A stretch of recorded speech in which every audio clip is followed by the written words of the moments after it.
Okay, this is the first assembly step to make the first subassembly. This subassembly consists of basically 5 unique parts. We have two standoffs with different heights. This one is 17 millimeter. This one is 19 millimeter. We have the M2 screws, and we have this button cover, and also the extruded aluminum case. So the first thing we do is we mount these standoffs on these on different points on the sideboard, and then after that we mount the extruded aluminum. So the first one, I'm gonna get started on so we got these four on the left side, the four screws on the left side, which will be also marked in the documentation for the 17 millimeter standoffs, and the rest are gonna go to the 19 millimeter standoff. So I'm gonna start with the first hole. So the way I do it is I started with just getting the screw threads on the standoff, just giving it a little bit of a start, and then I hold the standoff and use a automatic screwdriver to tighten it. Okay, it needs to be tight, but not too tight. So we're gonna give you torque numbers for the screwdrivers later. Okay, so this is the next one. So we got these four for the Raspberry Pi mounts. I did it actually all the way up with my hand. You can actually do it with your hand. It's not that difficult to do, but it might be a little faster to do it with the screwdriver. And the next one goes here. So looking from the back, we got these four. Oops, I forgot to put my finger on this one. So we have another, oh, we have one extra. No, I messed it up. Okay. All right, so I made a mistake here. This one, I by mistake put a long one. So we're gonna have a QA check for this kind of scenario. We're probably gonna give you some sort of jig to do a test. But if you look at it from this angle, you can see this one is longer than the other ones by 2 millimeter. So if you flush it, you're gonna see it way easier.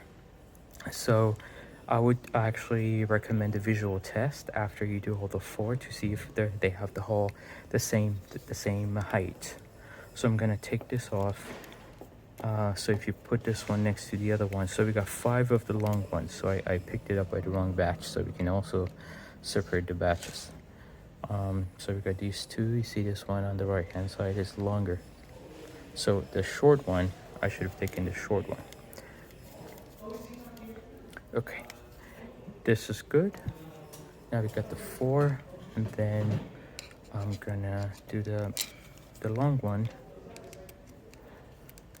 This is the 19 millimeter long standoff, and then the next one goes here. So we have the next one on this one. These will be marked on the documentation.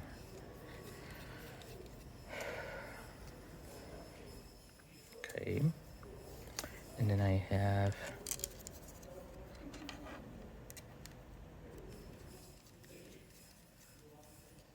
this one. We have one more. I should have used a tool. I got used to using it by hand. It's a little bit faster, but it doesn't need to be too tight, so you don't need the force of the screwdriver for this. Okay, so I got all of them. So another visual check. These 5 on the right hand side, these are 19 millimeter, and the 4 on the left hand side are the 17 millimeter.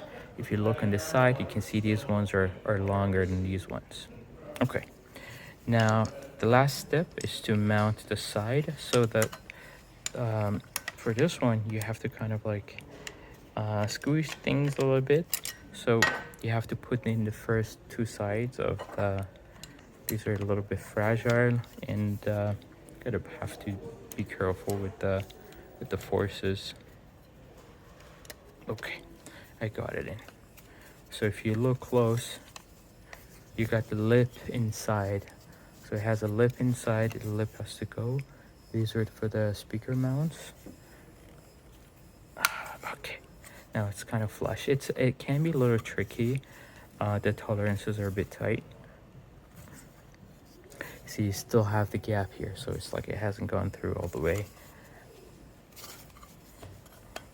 Okay, no, this is good now. So we got it flush. Now we're gonna start with one corner.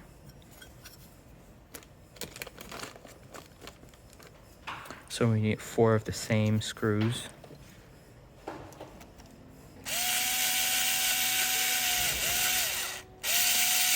I would definitely use a automatic screwdriver for this part. Okay, we're gonna do this corner.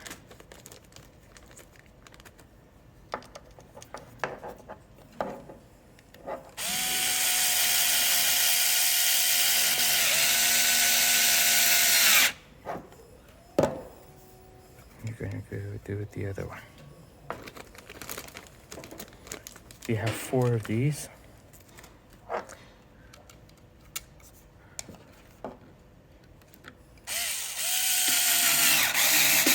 Oops. So it kind of got stuck. I don't want to force it. So I'm gonna go back.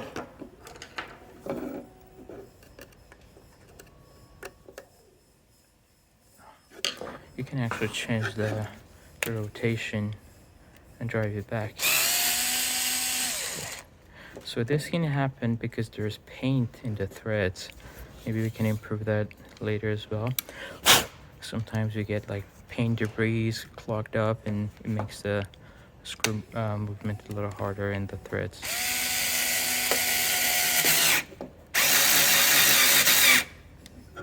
This one is pretty tight. Okay. I'm gonna move it backward.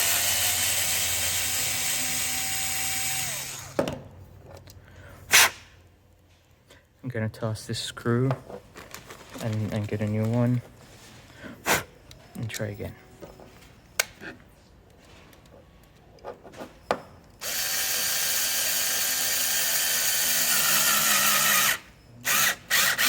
Okay.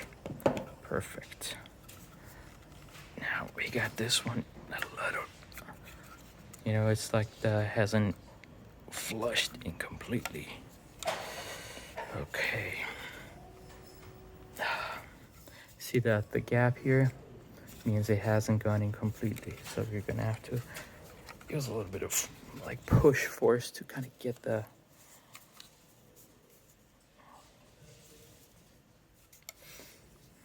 sometimes I would like, what I would do in this scenario would, I would go back a little bit on the screws, make them less tight in all corners, not too much, and then try the fit. Like it got a little bit of wiggle now.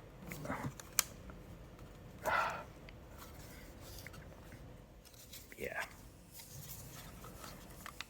Okay, I got it. See that now? It's pretty flushed. Yeah, the tolerances are gonna be better when we finish the injection molding.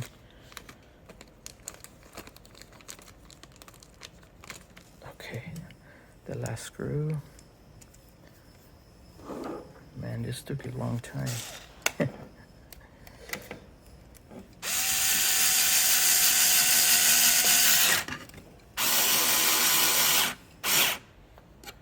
Okay, I'm just double checking your flush here. I'll just go enough pressure so that it closes the gap.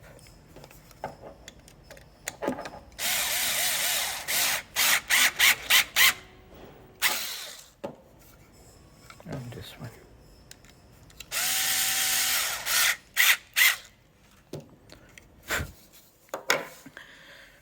Okay.